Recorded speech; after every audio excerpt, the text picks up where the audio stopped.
남북한을 가르는 비무장지대는 지난 50년간 세계에서 가장 무장이 삼엄한 경계선이다. 어떤 이는 이곳을 지구상에서 가장 불안한 곳으로 본다. 병사들은 철통 경계 속에 어떤 작은 도발에도 대응할 태세를 갖추고 있다. It obviously creates the highest level of tension you could have. They are not at peace, but they're not at war. Within literally seconds, if not minutes, this entire place could be elevated to a immediate combat zone. DMZ 주변의 긴장은 숨이 막힌다. 2003년 4월, 북한은 핵무기를 가져놓으라고 미국에게 자랑했다. 여러 달째 긴장이 고조되던 끝에 결국 북한이 미국의 주장을 사실이라고 인정한 것이다.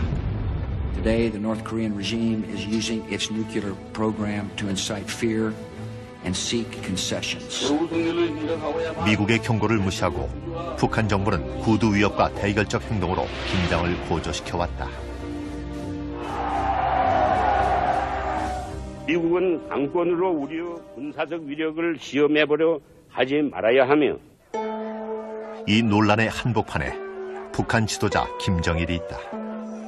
그는 국제적으로는 미제 인물로 돼 있지만 북한 내에서 그는 거의 신에 가까운 절대자로 존경받는 통치자다.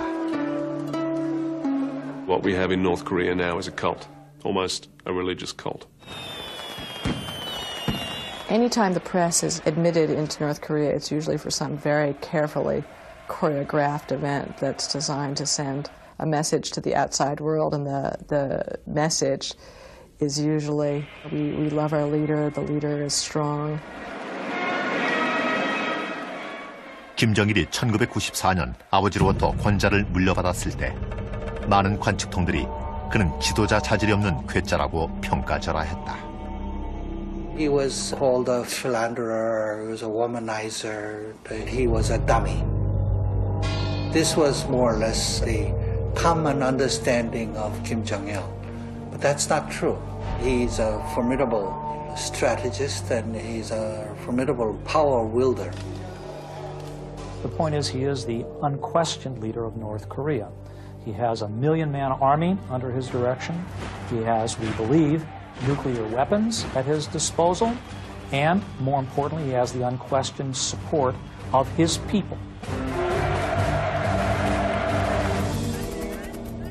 위기의 전모를 파악하기 위해서는 북한 내부의 생활을 이해할 필요가 있다. 그러나 이에 관한 정보가 매우 적다.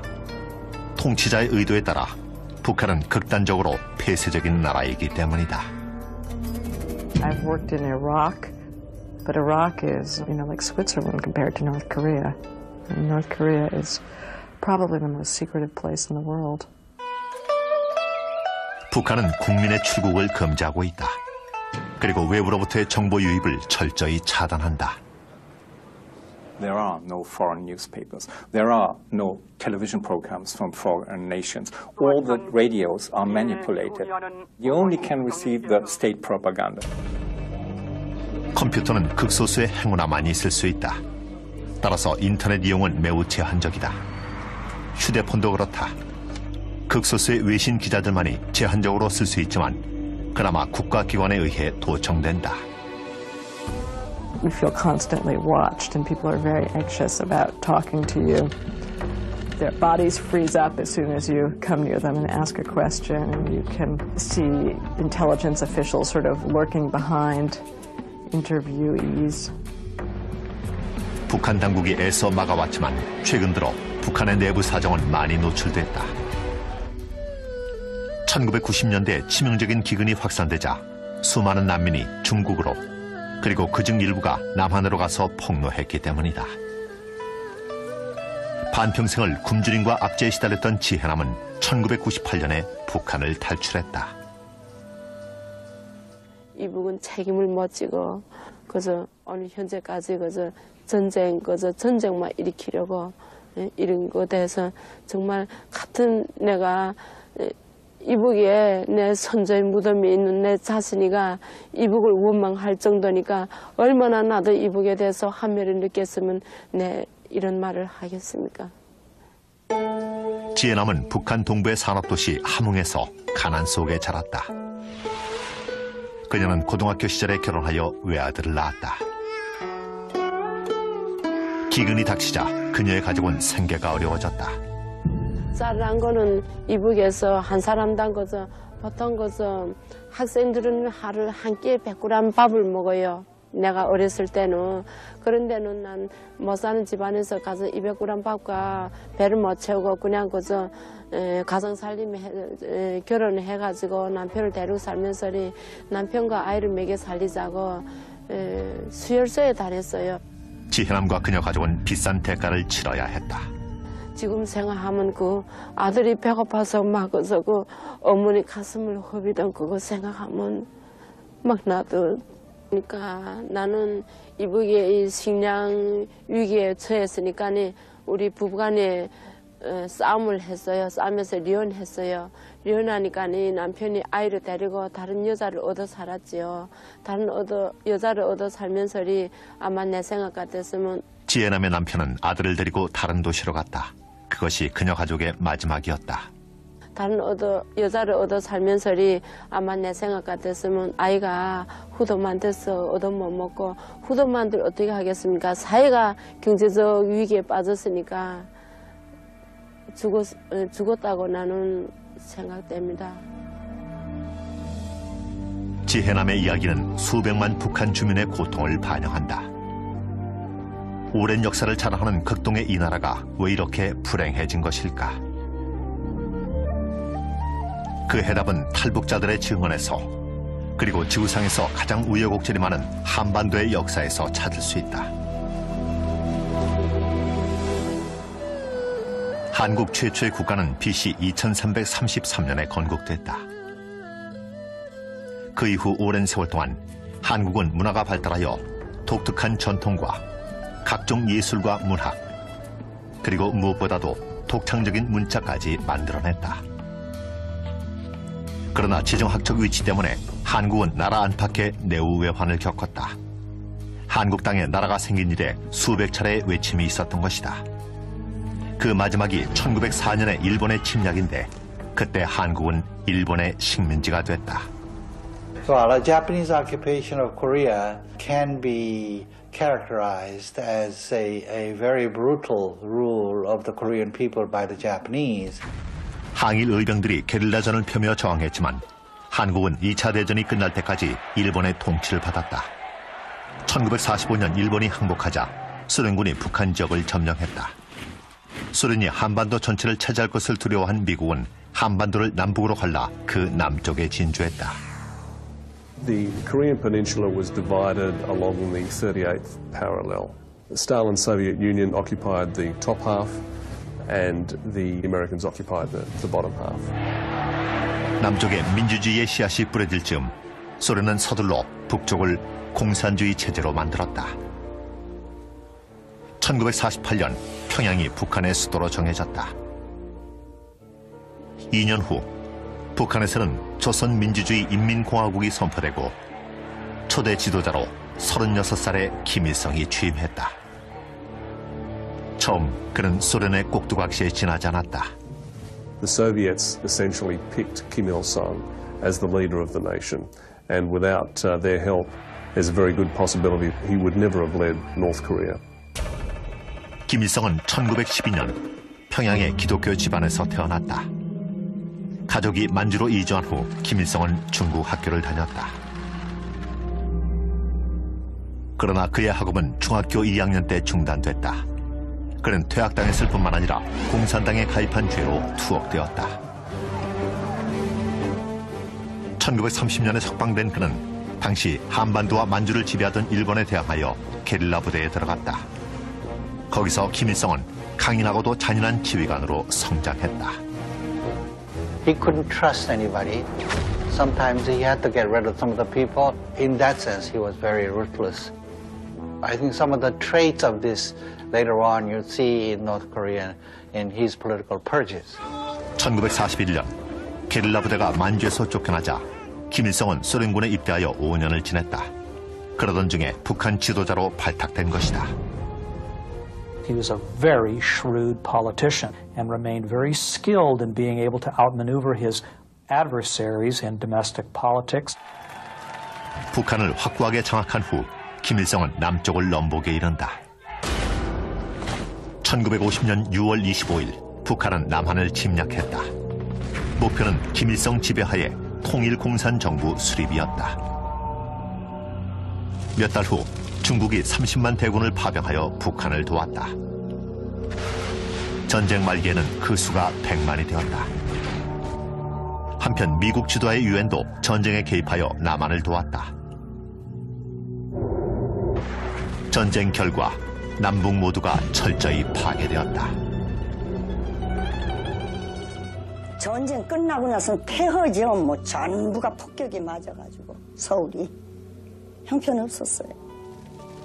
뭐 이제 더러 이제 군데 그렇게 됐죠. 그리고 그냥 이렇게 집 이렇게 기둥만 남은 데도 많았고.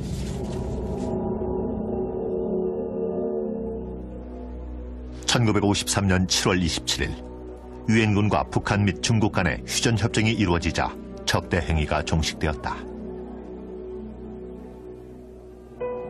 휴전협정은 기본적으로 휴전선을 기준으로 남과 북의 경계를 이루었다.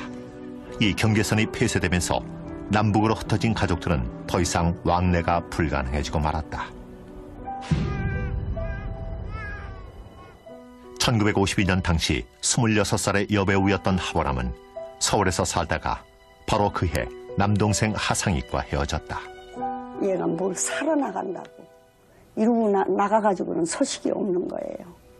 이 소식이 없어서 그냥 굉장히 그냥 찾아다녔죠. 하상익은 그때 실종됐는데 당시 서울을 점령한 북한군에게 징용돼 간 것이 거의 틀림없다. 누이 하보람은 지금도 남동생을 그리워한다. 너무 보고 싶어요. 너무 보고 싶어. 그러면은 죽었다는 사람도 있고 또는 살았다는 사람도 있고 그러나 그냥 빌었죠. 어디서 살든 살기만 해달라고요. 우리 어머니가 한이 맺혀서 돌아가셨어요. 우리 어머니가. 얘 못 봐가지고 우리 어머니가. 그리고 첫째 안타까운 것은 남자가 하나예요. 우리 집안에. 우리 친정 쪽으로 우리 이 아버지 쪽으로요. 그거 남자가 하나기 때문에 집안이 완전히 없어져 버렸죠. 저희는 전부 시집가고. 북한 시민 가운데에는 하상익처럼 온데간데 없이 사라진 사람들이 많다. 자신이 신이라고 생각하는 북한 지도자의 지시에 의해 비밀리에 숙청됐기 때문이다.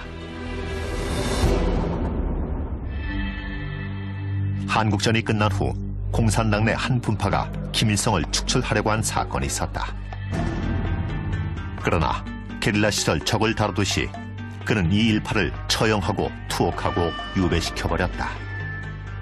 In July 1953, he brings these 12 conspirators to a military court and he tried them and sentenced 10 of them to death. 그러나 김일성이 당면한 문제는 정적만이 아니었다. 한국전은 북한을 초토화시켜 사실상 아무것도 남은 게 없었다. Eyewitness reports from the time say that there was barely a village standing. Pyongyang had been leveled. There wasn't much remaining of the infrastructure, as you can imagine. 김일성은 재건 계획을 수립했다. 그 후 중국과 소련의 도움으로 북한 경제가 급속하게 호전되기 시작했다. They were coming from such a low base that their economy was humming along once they had the infrastructure up and running. 1960년대 중반, 김일성의 정치 철학이 완성되었다. 그것은 자립을 뜻하는 주체 사상이었다. 오늘날 주체 사상은 북한의 정신적 길잡이가 되고 있다. 모든 나 생활에서 내 운명을 내가 책임지고 모든 것을 내가 개척해 나가야 된다는 그런 논리적인 걸로 기본으로 해서 그렇게 하고 주체, 일소의 간섭 없이.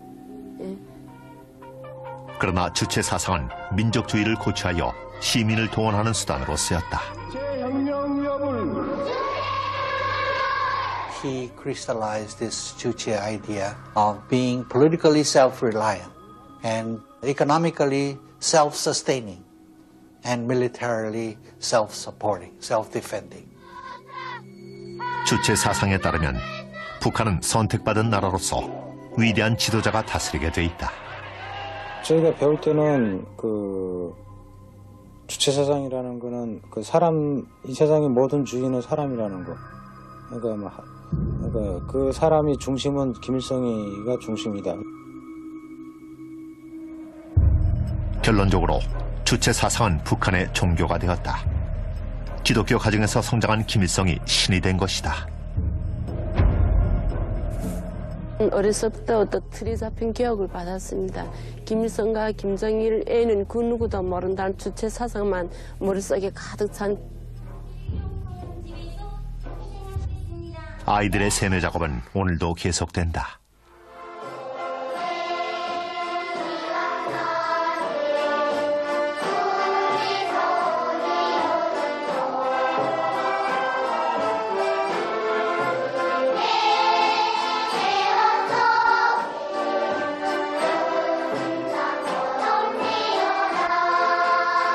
It's hard to provide a description of how Kim Il-sung was able to establish himself as the unchallenged leader of the Korean people with the people's support in terms that would be understandable to individuals in the West. And this is because the cult of personality which Kim Il-sung developed surrounding himself after 1956 really was so extensive that it would have made Joseph Stalin and Mao Zedong blush.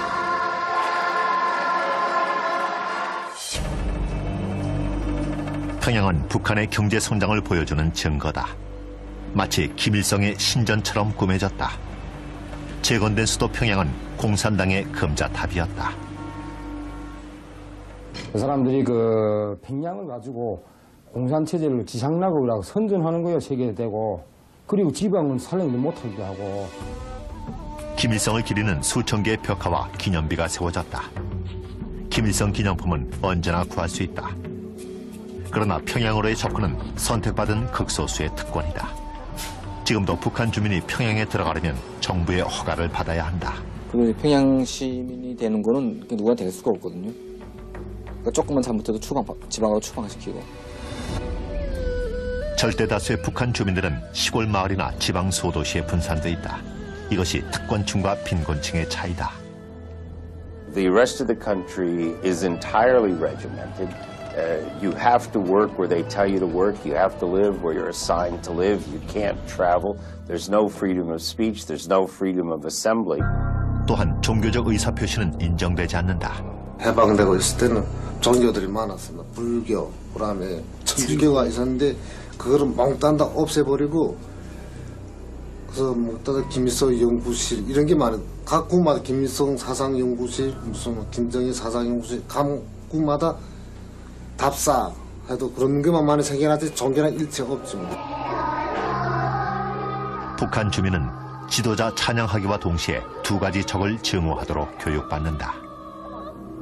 세계에 대한 건 인식도 못하고 오직 김일성, 김정일 이런 사상경만 하다 나니까 모르죠. 그래서 미국이 나쁘고 한국이 나쁘고 이런 소리만 하다니까 우리도 그때만 나쁜 줄 알았지. 1960년대부터는 선전 영화를 통해 어린이들을 학습시켜왔다.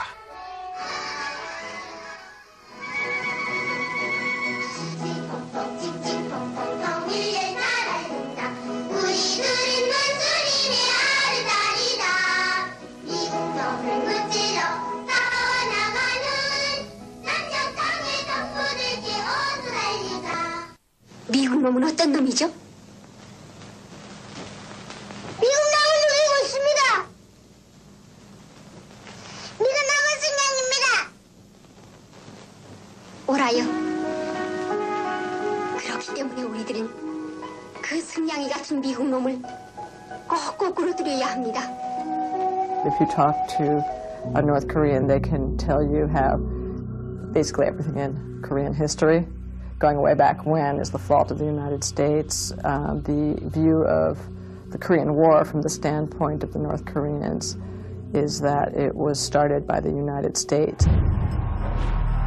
1960년대 김일성은 미국과 남한에 대한 혐오의 표시로 대규모 군사력을 과시했다. 그는 군사력 강화 수단의 하나로 핵무기 개발을 시작했다. 1965년에 소련이 북한에 원자로를 주자 미국은 이를 주시하기 시작했다. The North Korean government, in my judgment, began its nuclear program for a very simple reason. It has to do with the North Korean determination to provide for its own self-defense.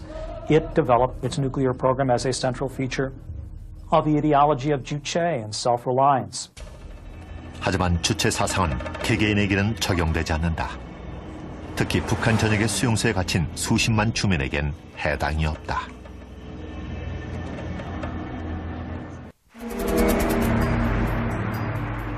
(30년을) 권좌에 앉아있다 보니 김일성에 대한 존경은 거의 종교가 되어버렸다. 김일성은 64살이 되자 큰아들 김정일을 후계자로 키우기 시작했다. Kim Jong-il has no particular claims that would justify him being the leader of any particular country, except for his birth. 김정일은 1942년 소련의 극동 지역에서 태어났다. 아버지가 늘 나가 지냈기 때문에 그는 혼자서 지내야만 했다. 그런데도 어린 김정일은 아버지를 존경했다. 훗날 후계자를 정하게 되자 김일성은 살아남은 유일한 아들인 김정일을 지명했다. His first priority was making sure a family member took over to continue his good work. That's the way he saw it.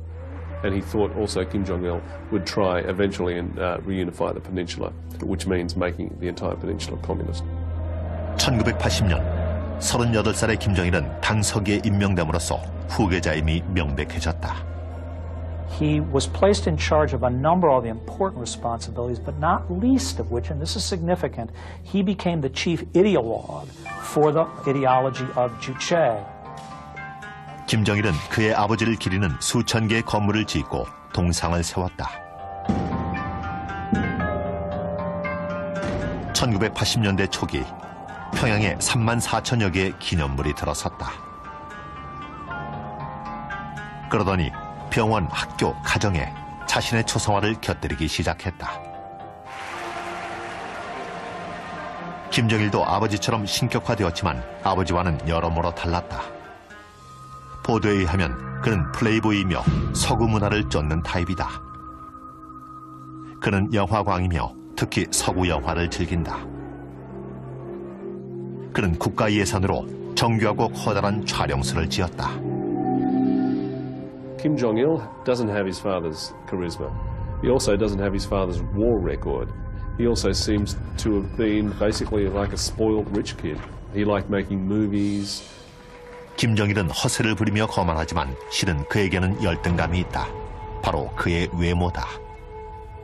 머리란 보면은요, 다 이게 김정일이 그 머리를 전문적으로 연구해가지고 어떻게 하면 외모적으로 임을 높이기 위해서 만드는 사람이 딸리 있어요, 중앙당에.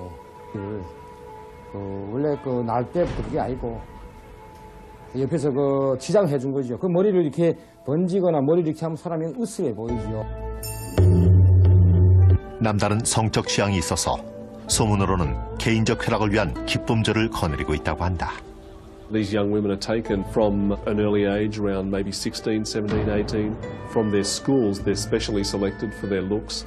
It's deemed to be a great privilege to serve in one of these pleasure teams, and they're taken off to whichever pleasure palace that they happen to be assigned to, and they serve Kim Jong-il's needs.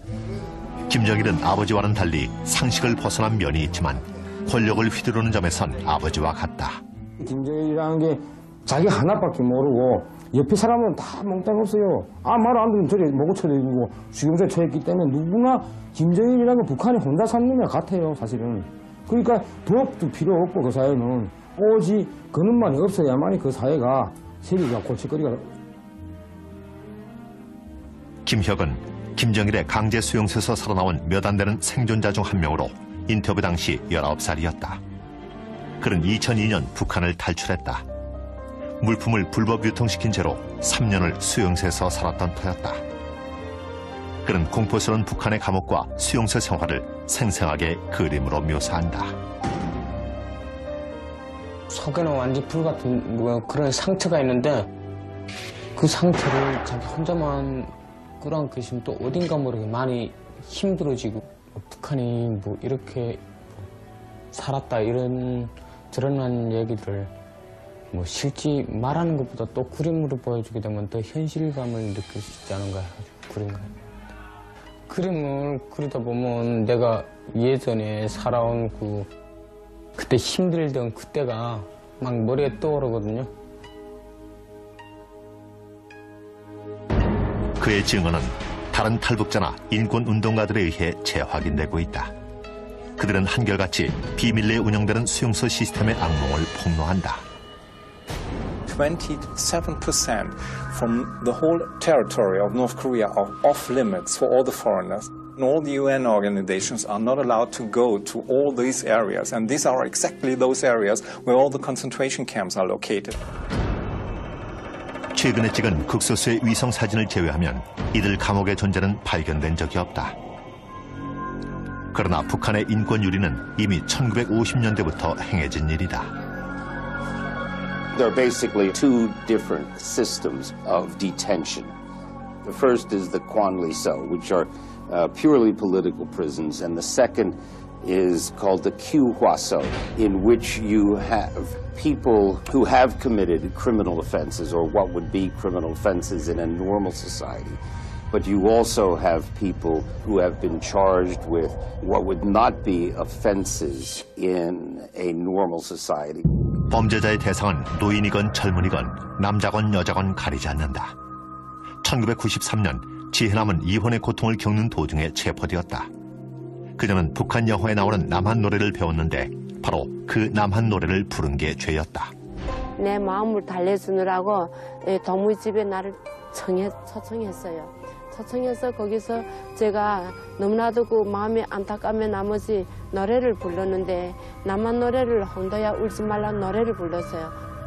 내 운명이나 비슷하고 마음의 심리적 고통이가 언어하게 일치되는 그런 게 있어서 내가 그 노래를 그 동무들 앞에서 밤에 불렀어요. 울면서. 거기서 춤도 췄어요. 그러니까 이게 인민반에서 안전부에 신고됐습니다. 그래서 바로 안전부에 내가 잡혔는데 지혜남은 교화소에 수용되었다. 그리고 상습적으로 고문을 당했다. 안전원들이 드나들면서 거기다가 나를 세워놓고 입을 틀어 막았어요. 나를 소리치면 죽이겠다고 이렇게 하고 자기 팔과 나를 팔을 이렇게 붙잡고 그다음에 자기 구두를 신은 팔과 나를 이 바지하고 반지를 몽땅 뺏기고 성폭행을 했어요. 보다 심각한 정치적 범죄자로 분류되면 재판 절차도 없이 관리소로 넘겨진다. 이곳은 강제 노동과 고문, 기아와 죽음이 다반사인 곳이다. In short, they're treated terribly. If you don't feed people enough food and force them to do hard labor, they succumb to sickness and disease and industrial accidents and die in large numbers. 안철은 22호 수용소라는 대표적인 관리소의 경비원이었는데 1994년 그의 아버지가 반김정일 분자로 낙인 찍히자 북한을 탈출했다. 하지만 경비원 시절 그 자신도 수감자들을 학대하기 일쑤였다. 내가 때려도 그게 잘못된 거라고 생각을 안 하고 그걸 당연하다는 걸 생각을 했고 그리고 그렇게 해야지만 내가 하는 일이 잘하는 일이다 이렇게 생각을 한 거예요. 지휘관들이 인간으로 보지 말고 사람으로 보지 말고 개돼지처럼 짐승처럼 보라 이런 교육을 받았어요. 연좌제에 걸리면 시민들은 영락없이 감옥에 가야 한다. Not only the individual person who has run afoul of the government for whatever reason, but that person's family, children, grandchildren, are also imprisoned for life in these penal labor colonies. 강제 노동을 하지 않는 수감자들은 한 번에 몇 시간씩 무릎을 꿇고 앉아 체벌을 받는다. 30분, 1시간 정도밖에 못 쉬거든요. 휴식 시간이라 하게 되면 하루에 아침 7시부터 시작해서요. 저녁 9시까지. 네, 그게 규정이거든요. 온 하루 동안은 계속 앉아 있어야 되고. 이 부부는 북한에 남아있는 친척들이 불이익을 받는다며 신원을 밝히기를 거절했다. 그들은 불법적으로 해외여행을 한 채로 체포되었다. 사람이 다 죽게 돼서 있거나 새벽 4시부터 이렇게 무릎 딱 이렇게 하고 딱 앉혀요. 앉혀놨는데 내 같은 경우에는 파라티푸스 걸려서 어제는 보름 동안 먹지 못했지. 어제는 열이 제일 세게 나서 막 정신나 기도 못 들지 눈 못 보지. 그다음에 죽자고 막 햇살이 막 치는데도 그냥 그게 안 채나요. 급식이 너무나 형편없어 수감자들은 굶주림을 해결하기 위해 사력을 다한다. 수용소가 이제 산골 지방이기 때문에 이런 쥐도 많고 이런 여러 가지 지금 좀 주워 먹을 게 있어요. 그러니까 그 덕분에 사람들이 많이 살아나는 거죠. 그러니까 제일 영양 보충 많이 하는 동물의 쥐인데 그 고문받다 죽는 사람도 있고 굶어 죽어서 있는 사람도 있고 뭐 얼어 죽은 사람도 있고 그리고 뭐 만화의 사고로 해서 죽는 사람 많고 그러니까 수용소 그 주변 야산에 이렇게 보면 그 공동묘지 마을 가서 이제 그냥 갔다가 묻어버리거든요. 이렇게 이런 거 안 하고 평토를 해버리는데 그 주변 가게 되면 이제 그 무덤들이 쫙 있어요. 그러니까 죽는다고 해서 그 눈 하나 깜짝을 안 해요 수용소에서는. 정치범들이 수용소에서 죽어가는 사이 수용소 밖에서도 죽음의 고통이 북한 주민들을 목조르고 있다.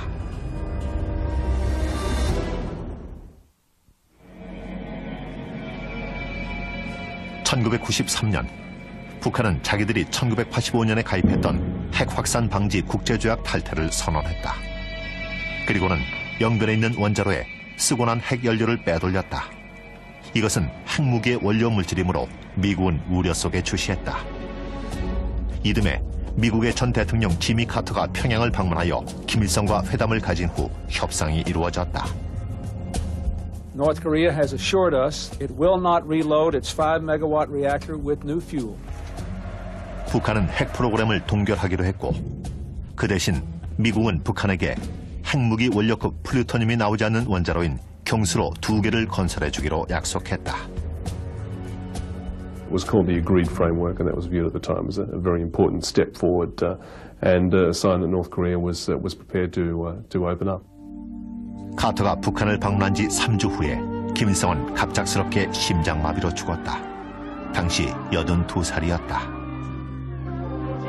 조선민주주의인민공화국 주석이신 위대한 수령 김일성 동지께서 1994년 7월 8일 2시에 급병으로 서거하셨다는 것을 가장 비통한 심정으로 온 나라 전체 인민들에게 알린다. When he died in 94, there was mass grieving in North Korea. And if you go back and look at the tapes now, you can see that a lot of that is very genuine. They really are real tears. So they did love the man, and they viewed him as their salvation. 숙청과 수많은 주민들에 대한 인권 유린에도 불구하고 세계 지도자 중 김일성처럼 우상으로 떠받들린 자는 없을 것이다. For many years, individuals diminished the skills of Kim Il-sung, but he was a survivor. He ultimately, of course, created, as I've said, a cult of personality which really was beyond exaggeration in terms of its power on the North Korean people.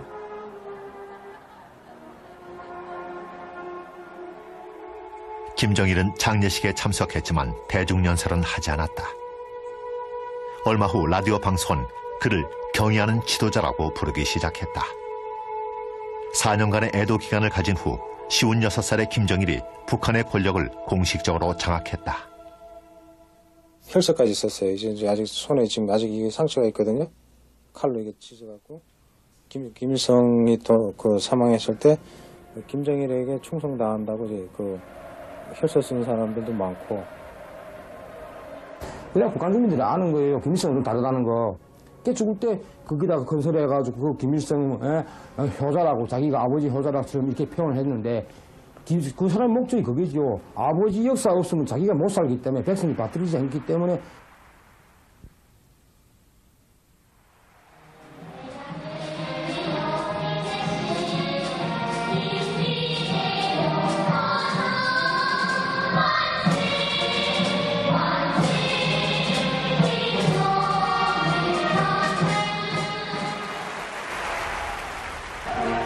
he, I think, inherited from his father genetically the same sort of political savvy which Kim Il-sung had, which allowed him not only to consolidate but to maintain his power. And in many respects, Kim Jong-il, father like son, is building upon those same skills that he learned from his father. 그러나 김정일은 곤두박질치는 경제도 물려받았다. 북한의 경제 붕괴는 사회 간접 자본 확충에 써야 할 돈을 군사비에 퍼부은 결과였고, 또한 1991년 소련의 붕괴 때문이기도 했다. 소련이 그러니까 망하기 전에 그러니까 소련이 원조를 세게 받다 나니까 소련에서 한 60%가 식량준, 그다음 모든 이게 기름을 그렇게 세게 지원하다 나니까 소련 때문에 세게 좀 살았는데, 소련이가 완전 사실 붕괴된 며칠이 그다음 이 원조가 없었거든요. 그다음부터 완전히 경제적으로 완전 타락하며 내려가면서 대규모의 식량 및 에너지 부족 사태가 일어났다. 이런 상황은 평양 외곽 지역에서 특히 심했다. 거기다가 1995년 7, 8월에 자연재해가 북한을 강타했다. 열흘 동안 600mm의 장대비가 내렸다. 그로 인해 홍수가 북한 전역을 휩쓸었다. 원래 보잘것없는 추수였지만 그나마 건질 수가 없었다. 주민 50만 명이 집을 잃었고 사회 기반 시설은 파괴되었다. 북한은 유사일에 그 유래가 드문 기근에 빠지고 말았다. 껍질을 이렇게 해서 송기떡이라고 해먹다 나니까 아이들은 그거 먹고 뱀빗줄이 와서 병원에 깡짜를 파내고. 그러니까 소나무, 가까운 산에 들어가면 소나무 껍질이란 거 다 박하니까 소나무가 전멸해서 다 죽어 넘어졌어요, 그때. 수도 바깥 도시와 농촌에서 수십만 명이 아사했다. 1995년엔 식량과 에너지 기근이 평양에까지 닥쳐왔다. 권력층도 고통을 겪게 된 것이다. 그때 당시 평양 가니까 그때 당시는 북한 인민들이 다 배고파 앉아 그래서 다 곤란할 때예요. 우선에 평양 인민들이 이 아파트 막 30층, 40층 되는 고층 건물에 난방을 주지 않아서 고소한지 동복 다 입고 자고 보선까지 다 해놓고 자고 진짜 산역이 애들이 5살짜리 어린 애들이 다 얼어서 죽었어요. 김정일은 어쩔 수 없이 자주 이데올로기의 핵심을 포기했다. 1995년 8월 그는 유엔의 원조를 청했다. They had to bring themselves to admit to the outside world that they were experiencing this terrible famine and they needed aid. That must have been a very difficult thing to do because essentially what they were saying to the outside world is our economy isn't working and people are dying, so please help us. 외국의 소규모 자원봉사단만 입국이 허용됐다. 그중 한 명이 독일인 의사 노베르트 폴러첸이었다. 그는 수도 바깥의 도시와 농촌을 돌아보고 기본적인 치료조차 불가능할 정도로 의료 체계가 붕괴된 사실을 발견했다.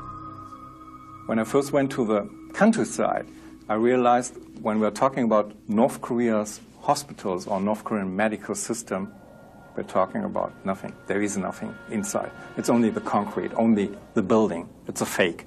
There's no hospital. There's no energy. There's no heating system. There's no running water. There's no soap. There are no blankets. There are no beds.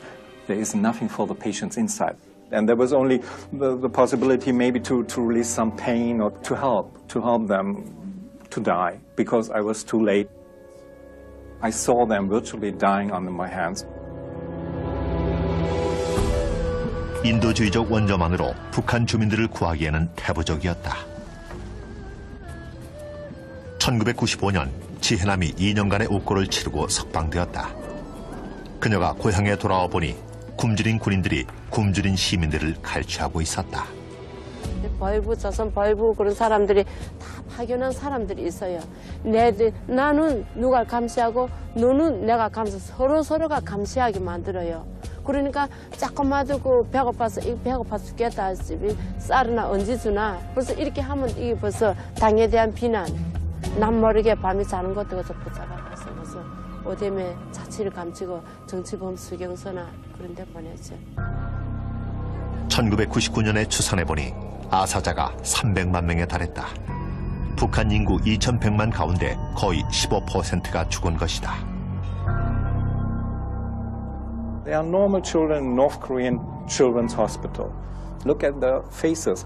They do not have any hope anymore, no future, no goal. They are depressed, they are full of fear, and they can't smile anymore. They can't laugh anymore. 식량을 구하기 위해 죽음을 무릅쓰고 많은 주민이 달아났다. 남한으로 가는 국경은 경비가 너무 삼엄해 대부분의 탈북은 두만강을 경유한 중국으로의 탈출이다. They can swim across the river, they can walk across the river if it's frozen. They risk being shot or arrested. The Chinese government considers them illegal migrants, and it has a repatriation treaty with North Korea. So the Chinese will arrest these North Korean defectors and send them back to North Korea, where they're likely to go to labor camp or worse. 그러나 탈북에 성공하는 사람도 있다. 현재 3천여 명의 탈북자가 남한에 살고 있다.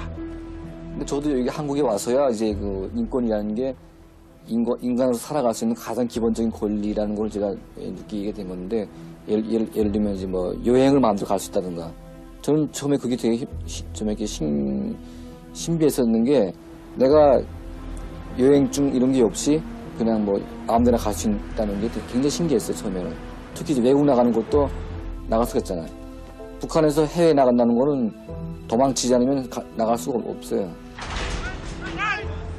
저는 이렇게 남한에 와서 지금 보니까 어려서부터 들여잡힌 교육이 너무나도 허무맹랑한 교육이 됐고 김정일과 김일성은 자기 자신들에 대한 우상화. 그러나 김정일과 김일성은 말로만 자기네가 마치나 그 인민을 생각하는 것처럼 이렇게 하지만 결과가 어떻게 됐습니까? 사람들 다 굶어 죽고 잡아먹고. 2002년 김정일의 지도력이 시험대에 올랐다. 기근이란 재앙으로 국민을 굶겨서가 아니라 대량 파괴 무기를 둘러싼 국제적 위기가 고조되었기 때문이다.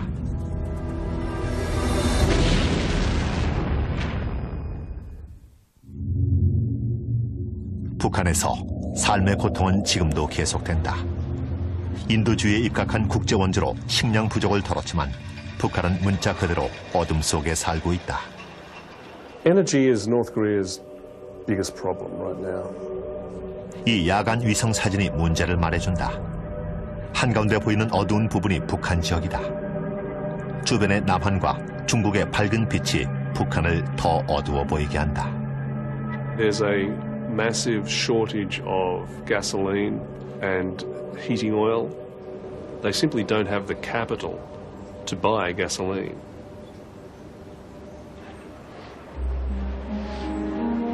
경제적 빈곤, 기근, 인권 유린에도 불구하고 김정일은 권력의 고삐를 단단히 쥐고 있다. When Kim Il-sung died, there was widespread speculation in the West about how North Korea, really its days were numbered. It would fall soon because Kim Jong-il, all he could basically do was to swill liquor and to womanize and to watch Western movies. But in the end, Kim Jong-il surprised his critics. He consolidated power around himself, and there certainly is no question that he is the unchallenged leader of North Korea. 권력의 말기 징조는 보이지 않지만 그는 심한 국제적 압력을 받고 있다. North Korea is a regime arming with missiles and weapons of mass destruction while starving its citizens. States like these and their terrorist allies constitute an axis of evil, arming to threaten the peace of the world. The axis of evil speech during Bush's State of the Union was really crucial in setting the tone for America-North Korea relations and their deterioration. 관계 악화는 순식간에 위기로 변했다. 북한은 미국이 약속을 어겨 원자력 발전을 위한 경수로 2기를 건설해주겠다던 1994년 협약을 이행치 않고 있다고 주장했다. Their view is that the United States reneged on the deal, that the United States was responsible for the delays. Many others would say that North Korea was dragging its feet and making things very difficult. but that is certainly the spin that the average North Korean has. 미국은 북한이 위기를 자초했다고 주장한다. 2002년 10월 미국 외교관들은 북한이 미국과의 비밀 회담에서 핵무기를 개발했음을 시인했다고 공개했다. 긴장이 일어났다.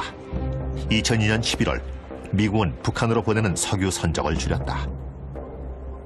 그러자 북한은 다음 달인 12월에 유엔 핵사찰단을 추방하고 영변 원자로의 모니터 설비를 꺼버렸다. 2003년 1월 재가동 중인 영변 원자로의 위성 사진이 촬영되었다. It's pretty obvious that Pyongyang broke its word and broke the agreement, broke a few agreements by indulging in an uranium program. And I think that's really the bottom line. 그 며칠 후 북한은 남한에 주둔 중인 미군 3만 8천 명에 대해 자기들이 불의 홍수를 퍼부을 권리가 있다며 경고했다.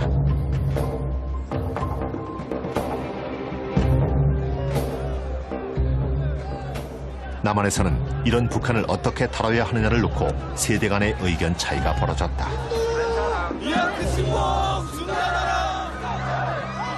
미국이나 다른 요타의 나라에서 간섭하거나 어떤 터치, 터치할 필요는 없을 것 같으니까. They regard North Korea as a country to be pitied, not a country to be feared. And that's particularly true of the younger generation. These are people in their 20s, 30s who have no direct memory of the Korean War, and they're tired of hearing their, dads and granddads and grandmothers talk about, the danger from the communists. 세대 간의 의견 차이가 생기고 북한의 잔인성에도 불구하고 남한 젊은이들은 북한을 동경하는 듯하다.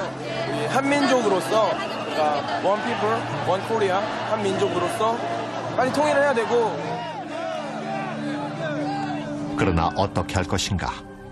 북에서 아들을 잃은 탈북자에게 통일은 별 위안이 되지 못한다. 눈물밖에 나오는 게 없어요. 그렇게 하고 통일되기 전에 백성이 다 딱 죽을 것만 같고.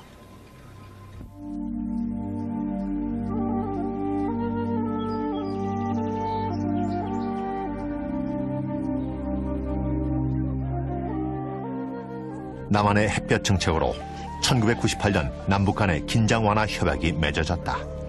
그 결실의 하나로 현재 소규모의 상봉단이 DMZ를 넘어 남북을 오가며 50년 동안 갈라져 있던 이산 가족의 상봉이 이루어지고 있다. 한국전의 혼란 속에 하보람 씨는 남동생 하상익과 헤어졌다. 그로부터 50년 후 그녀는 적십자로부터 남동생이 북에 살고 있다는 연락을 받았다. 너무 벅찼죠. 너무 벅차고 처음엔 어리벙벙해지더라고요. 그러더니 그냥 나중에는 그냥 한참 있다가 눈물이 나오더라고. 얼른 눈물이 안 나오고 살았어 하고 그냥. 그리고 그냥 막 사방에다 전화했죠.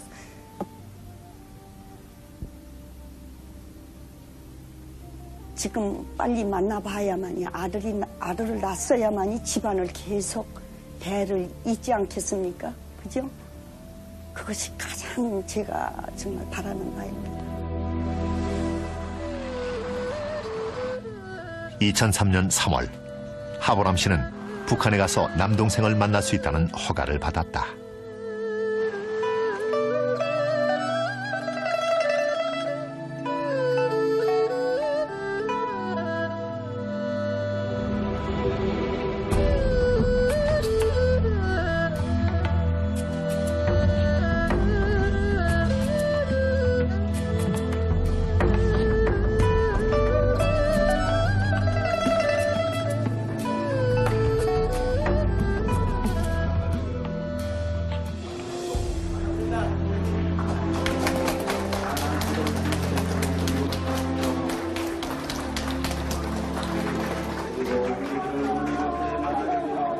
그거 왜 모르겠어요. 아무리 늙었어도 전 자신 있어요.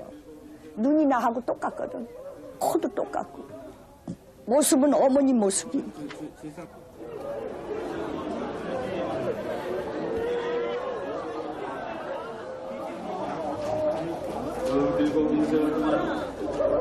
For the North Korean society. I strongly hope something will happen, like in Germany, a peaceful reunification, that they can live in freedom. They will have something to eat. They are not starving anymore, and there are no more concentration camps. That will be my hope for the people in North Korea, which I like very much, because they are nice people. They are no devils with red horns. They are human beings like you and me. 통일되면 그래도 부모, 형제, 묘도 가볼 수 있고 형제도 만날 수 있고 제일 소원이라 해도 한이 없을 정도. 제일 소망하는 거죠. 뭐 북한 사람이면 누구나 다 남북 통일을 원하죠.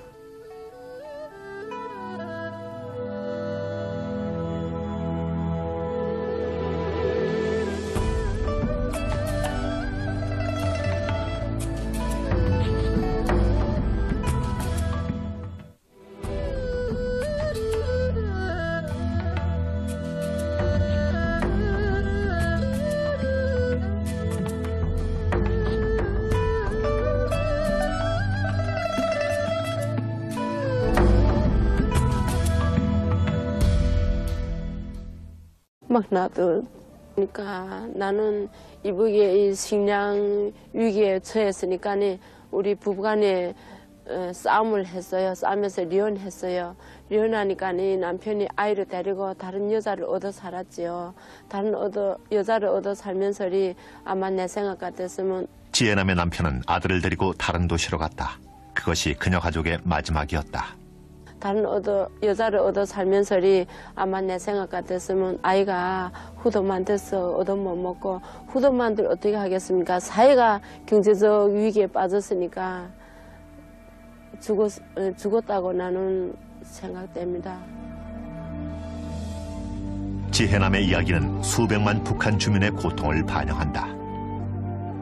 오랜 역사를 자랑하는 극동의 이 나라가 왜 이렇게 불행해진 것일까? 그 해답은 탈북자들의 증언에서 그리고 지구상에서 가장 우여곡절이 많은 한반도의 역사에서 찾을 수 있다. 한국 최초의 국가는 BC 2333년에 건국됐다. 그 이후 오랜 세월 동안 한국은 문화가 발달하여 독특한 전통과 각종 예술과 문학, 그리고 무엇보다도 독창적인 문자까지 만들어냈다. 그러나 지정학적 위치 때문에 한국은 나라 안팎의 내후외환을 겪었다. 한국 땅에 나라가 생긴 이래 수백 차례의 외침이 있었던 것이다. 그 마지막이 1904년의 일본의 침략인데 그때 한국은 일본의 식민지가 됐다. So the Japanese occupation of Korea can be characterized as a very brutal rule of the Korean people by the Japanese. 항일 의병들이 게릴라전을 펴며 저항했지만 한국은 2차 대전이 끝날 때까지 일본의 통치를 받았다. 1945년 일본이 항복하자 소련군이 북한 지역을 점령했다. 소련이 한반도 전체를 차지할 것을 두려워한 미국은 한반도를 남북으로 갈라 그 남쪽에 진주했다. The Korean Peninsula was divided along the 38th parallel. The Stalin Soviet Union occupied the top half and the Americans occupied the bottom half. 남쪽에 민주주의의 씨앗이 뿌려질 즈음 소련은 서둘러 북쪽을 공산주의 체제로 만들었다. 1948년 평양이 북한의 수도로 정해졌다. 2년 후 북한에서는 조선민주주의 인민공화국이 선포되고 초대 지도자로 36살의 김일성이 취임했다. 처음 그는 소련의 꼭두각시에 지나지 않았다. The Soviets essentially picked Kim Il-sung as the leader of the nation, and without their help, there's a very good possibility he would never have led North Korea.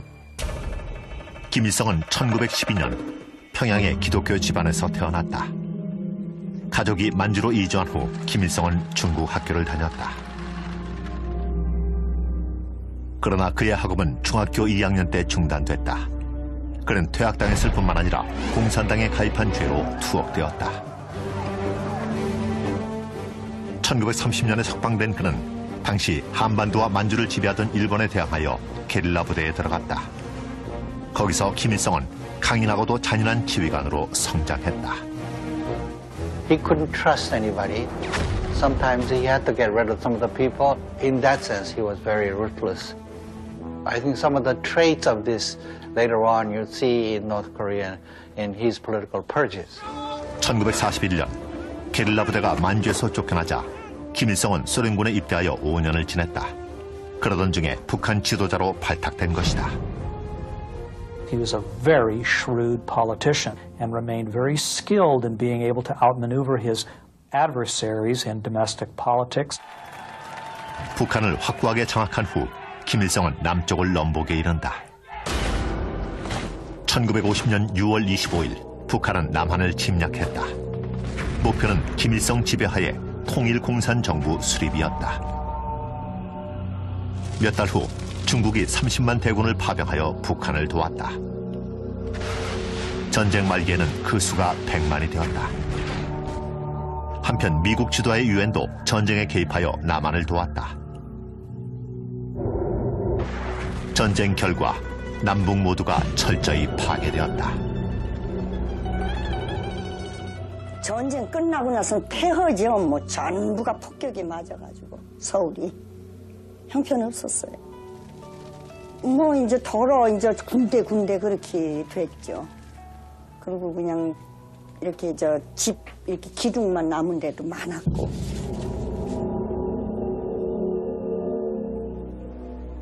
(1953년 7월 27일) 유엔군과 북한 및 중국 간의 휴전협정이 이루어지자 적대 행위가 종식되었다. 휴전협정은 기본적으로 휴전선을 기준으로 남과 북의 경계를 이루었다.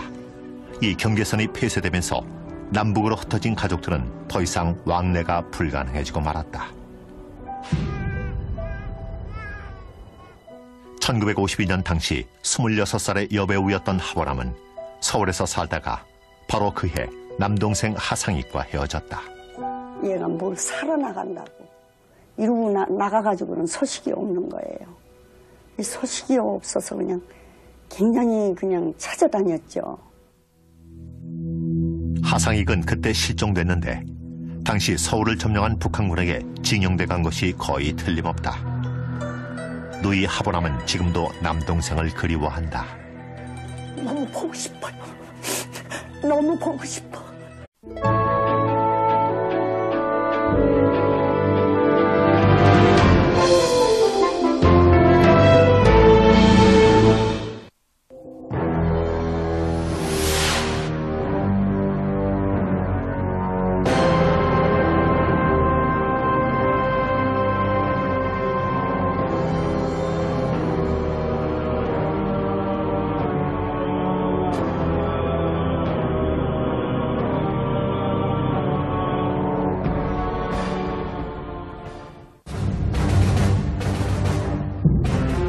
남북한을 가르는 비무장지대는 지난 50년간 세계에서 가장 무장이 삼엄한 경계선이다.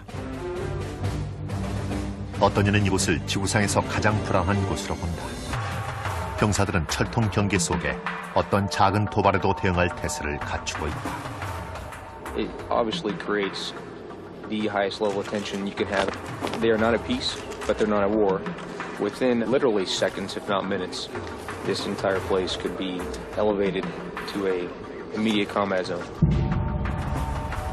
DMZ 주변의 긴장은 숨이 막힌다. 2003년 4월, 북한은 핵무기를 가져놓으라고 미국에게 자랑했다. 여러 달째 긴장이 고조되던 끝에 결국 북한이 미국의 주장을 사실이라고 인정한 것이다. Today, the North Korean regime is using its nuclear program to incite fear and seek concessions. 미국의 경고를 무시하고 북한 정부는 구두 위협과 대결적 행동으로 긴장을 고조시켜왔다. 미국은 당권으로 우리 군사적 위력을 시험해보려 하지 말아야 하며 이 논란의 한복판에 북한 지도자 김정일이 있다. 그는 국제적으로는 미제 인물로 돼 있지만 북한 내에서 그는 거의 신에 가까운 절대자로 존경받는 통치자다. What we have in North Korea now is a cult, almost a religious cult. Anytime the press is admitted into North Korea, it's usually for some very carefully choreographed event that's designed to send a message to the outside world, and the message is usually we love our leader, the leader is strong. 김정일이 1994년 아버지로부터 권좌를 물려받았을 때 많은 관측통들이 그는 지도자 자질이 없는 괴짜라고 평가절하했다. He was called a philanderer, he was a womanizer, he was a dummy. This was more or less the common understanding of Kim Jong-il. But that's not true. He's a formidable strategist and he's a formidable power wielder. The point is, he is the unquestioned leader of North Korea. He has a 1 million-man army under his direction. He has, we believe, nuclear weapons at his disposal. And, more importantly, he has the unquestioned support of his people. 위기의 전모를 파악하기 위해서는 북한 내부의 생활을 이해할 필요가 있다. 그러나 이에 관한 정보가 매우 적다. 통치자의 의도에 따라 북한은 극단적으로 폐쇄적인 나라이기 때문이다. I've worked in Iraq, but Iraq is, like Switzerland compared to North Korea. And North Korea is probably the most secretive place in the world. 북한은 국민의 출국을 금지하고 있다. 그리고 외부로부터의 정보 유입을 철저히 차단한다. There are no foreign newspapers. There are no television programs from foreign nations. All the radios are manipulated. You only can receive the state propaganda. 컴퓨터는 극소수의 행운아만이 있을 수 있다. 따라서 인터넷 이용은 매우 제한적이다. 휴대폰도 그렇다. 극소수의 외신 기자들만이 제한적으로 쓸 수 있지만 그나마 국가기관에 의해 도청된다. You feel constantly watched, and people are very anxious about talking to you. Their bodies freeze up as soon as you come near them and ask a question, and you can see intelligence officials sort of lurking behind interviewees. 북한 당국이 애써 막아왔지만 최근 들어 북한의 내부 사정은 많이 노출됐다.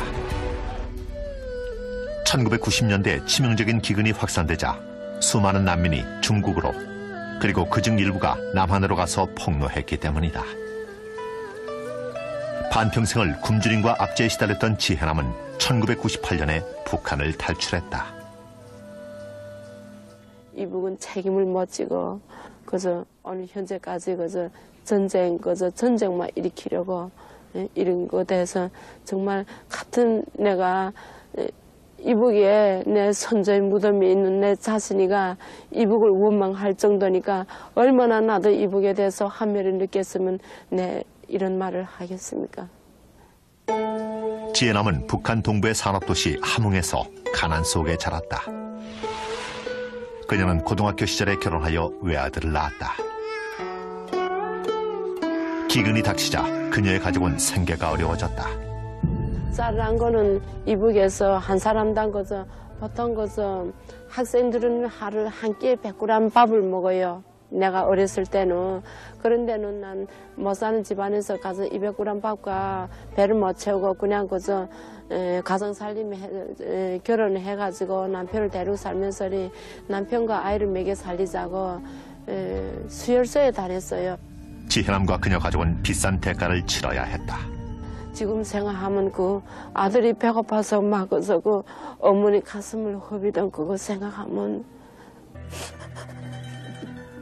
그러면은 죽었다는 사람도 있고 또는 살았다는 사람도 있고 그러나 그냥 빌었죠. 어디서 살든 살기만 해달라고요. 우리 어머니가 한이 맺혀서 돌아가셨어요. 우리 어머니가 얘 못 봐가지고 우리 어머니가. 그리고 첫째 안타까운 것은 남자가 하나예요. 우리 집안에. 우리 친정 쪽으로, 우리 이 아버지 쪽으로요. 그거 남자가 하나기 때문에 집안이 완전히 없어져 버렸죠. 저희는 전부 시집가고. 북한 시민 가운데에는 하상익처럼 온데간데 없이 사라진 사람들이 많다. 자신이 신이라고 생각하는 북한 지도자의 지시에 의해 비밀리에 숙청됐기 때문이다. 한국전이 끝난 후 공산당 내 한 분파가 김일성을 축출하려고 한 사건이 있었다. 그러나 게릴라 시절 적을 다루듯이 그는 이 일파를 처형하고 투옥하고 유배시켜버렸다. In July 1953, he brings these 12 conspirators to a military court and he tried them and sentenced 10 of them to death. 그러나 김일성이 당면한 문제는 정적만이 아니었다. 한국전은 북한을 초토화시켜 사실상 아무것도 남은 게 없었다. Eyewitness reports from the time say that there was barely a village standing. Pyongyang had been leveled. There wasn't much remaining of the infrastructure, as you can imagine. 김일성은 재건 계획을 수립했다. 그 후 중국과 소련의 도움으로 북한 경제가 급속하게 호전되기 시작했다. They were coming from such a low base that their economy was humming along once they had the infrastructure up and running. 1960년대 중반, 김일성의 정치 철학이 완성되었다. 그것은 자립을 뜻하는 주체 사상이었다. 오늘날 주체 사상은 북한의 정신적 길잡이가 되고 있다. 모든 나 생활에서 내 운명을 내가 책임지고 모든 것을 내가 개척해 나가야 된다는 그런 논리적인 걸로 기본으로 해서 그렇게 하고 주체, 일서의 간섭 없이. 그러나 주체 사상은 민족주의를 고취하여 시민을 동원하는 수단으로 쓰였다. He crystallized this Juche idea of being politically self-reliant and economically self-sustaining and militarily self-supporting, self-defending. 주체 사상에 따르면 북한은 선택받은 나라로서 위대한 지도자가 다스리게 돼 있다. 저희가 배울 때는 그 주체사상이라는 거는 그 사람, 이 세상의 모든 주인은 사람이라는 거. 그러니까 그 사람이 중심은 김일성이가 중심이다. 결론적으로 주체 사상은 북한의 종교가 되었다. 기독교 가정에서 성장한 김일성이 신이 된 것이다. 어렸을 때부터 틀이 잡힌 교육을 받았습니다. 김일성과 김정일 애는 그 누구도 모른다는 주체 사상만 머릿속에 가득 찬. 아이들의 세뇌 작업은 오늘도 계속된다.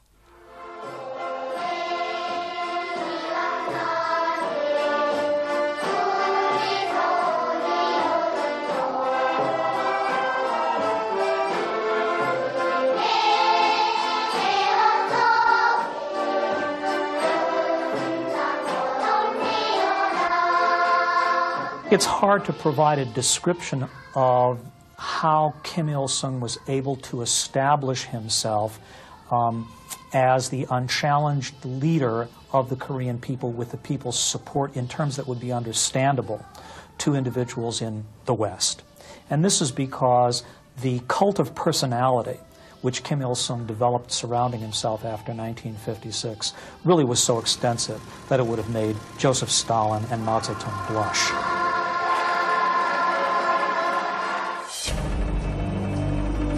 평양은 북한의 경제 성장을 보여주는 증거다.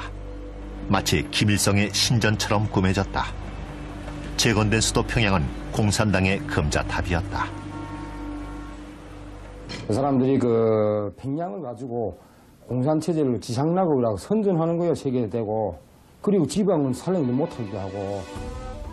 김일성을 기리는 수천 개의 벽화와 기념비가 세워졌다. 김일성 기념품은 언제나 구할 수 있다. 그러나 평양으로의 접근은 선택받은 극소수의 특권이다. 지금도 북한 주민이 평양에 들어가려면 정부의 허가를 받아야 한다. 그리고 평양 시민이 되는 거는 누가 될 수가 없거든요. 그러니까 조금만 잘못해도 지방으로 추방시키고.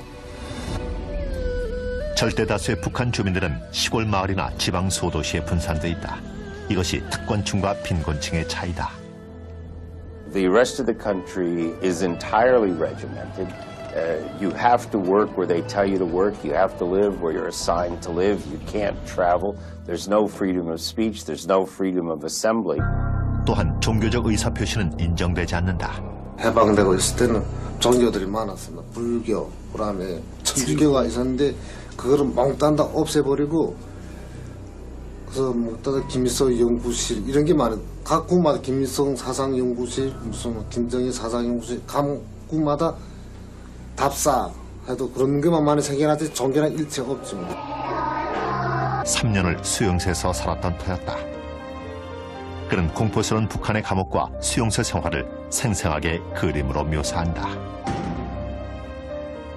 속에는 완전 불같은 그런 상처가 있는데 그 상처를 자기 혼자만 끌어안고 있으면 또 어딘가 모르게 많이 힘들어지고 북한이 뭐 이렇게 살았다 이런 드러난 얘기들을 뭐 실제 말하는 것보다 또 그림으로 보여주게 되면 더 현실감을 느낄 수 있지 않은가 해가지고 그림을 그리다 보면 내가 예전에 살아온 그때 힘들던 그때가 막 머리에 떠오르거든요.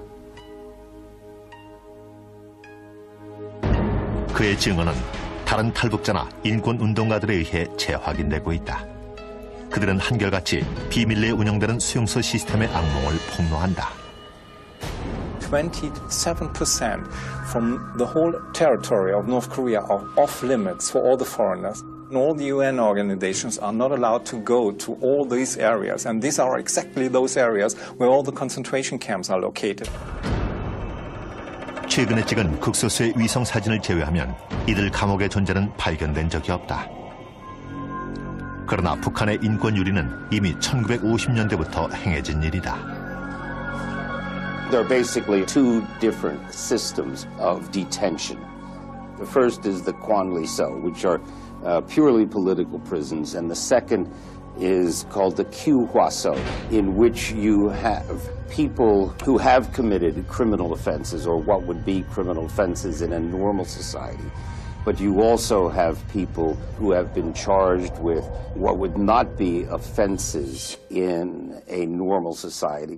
범죄자의 대상은 노인이건 젊은이건 남자건 여자건 가리지 않는다. 1993년 지혜남은 이혼의 고통을 겪는 도중에 체포되었다. 그녀는 북한 영화에 나오는 남한 노래를 배웠는데 바로 그 남한 노래를 부른 게 죄였다. 내 마음을 달래주느라고 동무집에 나를 초청했어요. 초청해서 거기서 제가 너무나도 그 마음이 안타까운 나머지 노래를 불렀는데 남한 노래를 홍도야 울지 말라는 노래를 불렀어요. 내 운명이나 비슷하고 마음의 심리적 고통이가 언어하게 일치되는 그런 게 있어서 내가 그 노래를 그 동무들 앞에서 밤에 불렀어요. 울면서. 거기서 춤도 췄어요. 그러니까 이게 인민반에서 안전부에 신고됐습니다. 그래서 바로 안전부에 내가 잡혔는데 지혜남은 교화소에 수용되었다. 그리고 상습적으로 고문을 당했다. 안전원들이 드나든 변서 거기다가 나를 세워놓고 입을 틀어 막았어요. 나를 소리치면 죽이겠다고 이렇게 하고 자기 팔과 나를 팔을 이렇게 붙잡고 그다음에 자기 구두를 신은 팔과 나를 이 바지하고 반스를 몽땅 뺏기고 성폭행을 했어요. 보다 심각한 정치적 범죄자로 분류되면 재판 절차도 없이 관리소로 넘겨진다. 이곳은 강제 노동과 고문, 기아와 죽음이 다반사인 곳이다. In short, they're treated terribly. If you don't feed people enough food and force them to do hard labor, they succumb to sickness and disease and industrial accidents and die in large numbers. 안철은 22호 수용소라는 대표적인 관리소의 경비원이었는데 1994년 그의 아버지가 반김정일 분자로 낙인 찍히자 북한을 탈출했다. 하지만 경비원 시절 그 자신도 수감자들을 학대하기 일쑤였다. 내가 때려도 그게 잘못된 거라고 생각을 안 하고 그걸 당연하다는 거를 생각을 했고 그리고 그렇게 해야지만 내가 하는 일이 잘하는 일이다 이렇게 생각을 한 거예요. 지휘관들이 인간으로 보지 말고 사람으로 보지 말고 개돼지처럼 짐승처럼 보라 이런 교육을 받았어요. 연좌제에 걸리면 시민들은 영락없이 감옥에 가야 한다. Not only the individual person who has run afoul of the government for whatever reason, but that person's family, children, grandchildren, are also imprisoned for life in these penal labor colonies. 강제 노동을 하지 않는 수감자들은 한 번에 몇 시간씩 무릎을 꿇고 앉아 체벌을 받는다. 30분, 1시간 정도밖에 못 쉬거든요. 휴식 시간이라 하게 되면 하루에 아침 7시부터 시작해서요. 저녁 9시까지. 네. 그게 규정이거든요. 그 온 하루 동안은 계속 앉아 있어야 되고. 배급 잘 주지 이 부부는 북한에 남아있는 친척들이 불이익을 받는다며 신원을 밝히기를 거절했다. 그들은 불법적으로 해외여행을 한 채로 체포되었다. 사람이 다 죽게 돼서 있거나 새벽 4시부터 이렇게 무릎 딱 이렇게 하고 딱 앉혀요. 앉혀놨는데 내 같은 경우에는 파라티푸스 걸려서 어제는 보름 동안 먹지 못했지. 어제는 열이 제일 세게 나서 막 정신나 기도 못 들지 눈 못 보지. 그다음에 죽자고 막 햇소리 막 치는데도 그냥 그게 안 채나요. 급식이 너무나 형편없어 수감자들은 굶주림을 해결하기 위해 사력을 다한다. 수용소가 이제 산골 지방이기 때문에 이런 쥐도 많고 이런 여러 가지 지금 좀 주워 먹을 게 있어요. 그러니까 그 덕분에 사람들이 많이 살아나는 거죠. 그러니까 제일 영양 보충 많이 하는 동물의 쥐인데. 그 고문받다 죽는 사람도 있고 굶어 죽어서 있는 사람도 있고 뭐 얼어 죽은 사람도 있고 그리고 뭐 만화의 사고로 해서 죽는 사람 많고 그러니까 수용소 그 주변 북한 주민은 지도자 찬양하기와 동시에 두 가지 적을 증오하도록 교육받는다. 세계에 대한 건 인식도 못하고 오직 김일성, 김정일 이런 사상격만 하다 나니까 모르죠. 그래서 미국이 나쁘고 한국이 나쁘고 이런 소리만 하다가 우리도 그때만 나쁜 줄 알았지. 1960년대부터는 선전 영화를 통해 어린이들을 학습시켜왔다.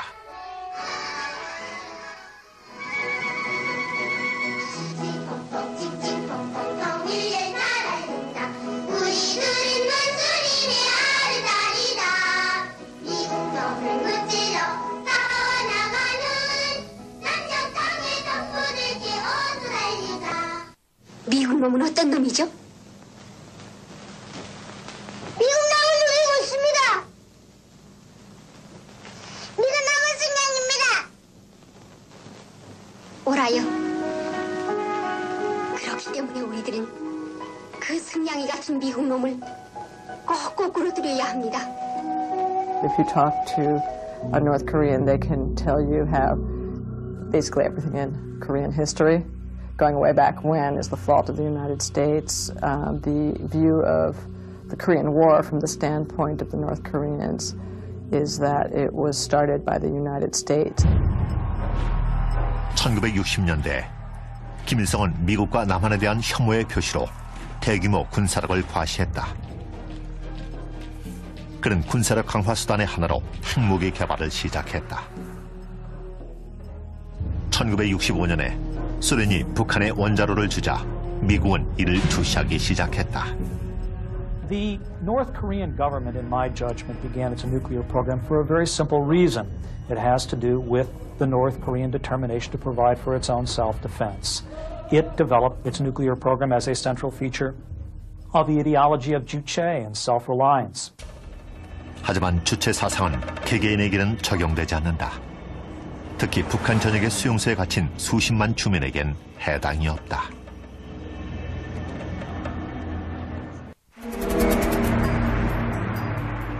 (30년을) 권좌에 앉아있다 보니 김일성에 대한 존경은 거의 종교가 되어버렸다.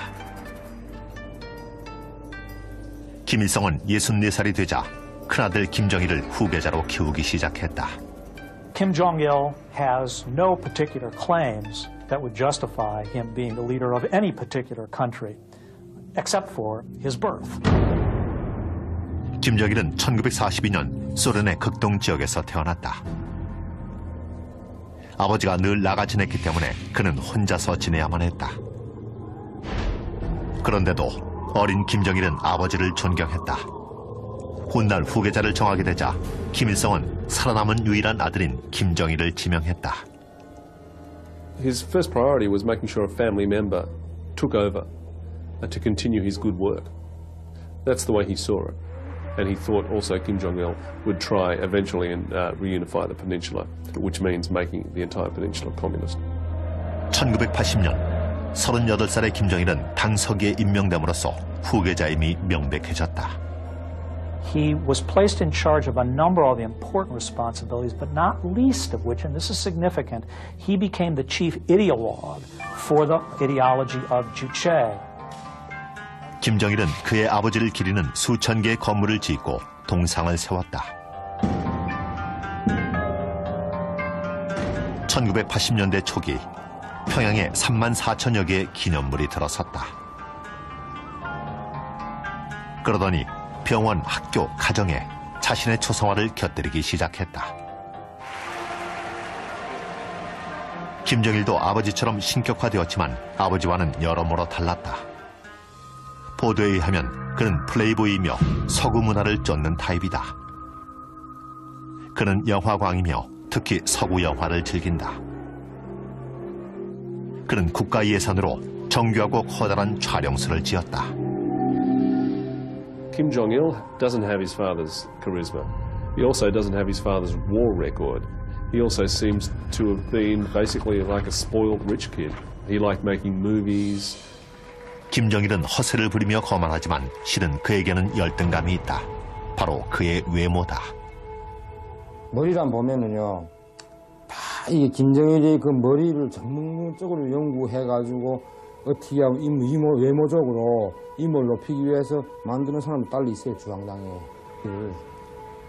원래 그 날 때부터 그게 아니고 옆에서 그 지장해 준 거죠. 그 머리를 이렇게 번지거나 머리를 이렇게 하면 사람이 으스해 보이죠.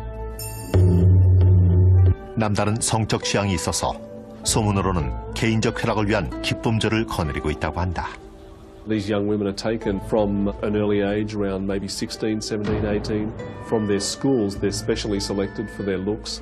It's deemed to be a great privilege to serve in one of these pleasure teams, and they're taken off to whichever pleasure palace that they happen to be assigned to, and they serve Kim Jong-il's needs. 김정일은 아버지와는 달리 상식을 벗어난 면이 있지만 권력을 휘두르는 점에선 아버지와 같다. 김정일이라는 게 자기 하나밖에 모르고 옆에 사람은 다 몽땅 없어요. 말 안 들으면 저리 목을 쳐내고 수용소에 처했기 때문에 누구나 김정일이라는 건 북한이 혼자 산 놈이 같아요, 사실은. 그러니까 부업도 필요 없고 그 사회는 오직 그놈만이 없어야만이 그 사회가 세계가 골칫거리가. 김혁은 김정일의 강제 수용소에서 살아나온 몇 안 되는 생존자 중 한 명으로 인터뷰 당시 19살이었다. 그는 2002년 북한을 탈출했다. 물품을 불법 유통시킨 채로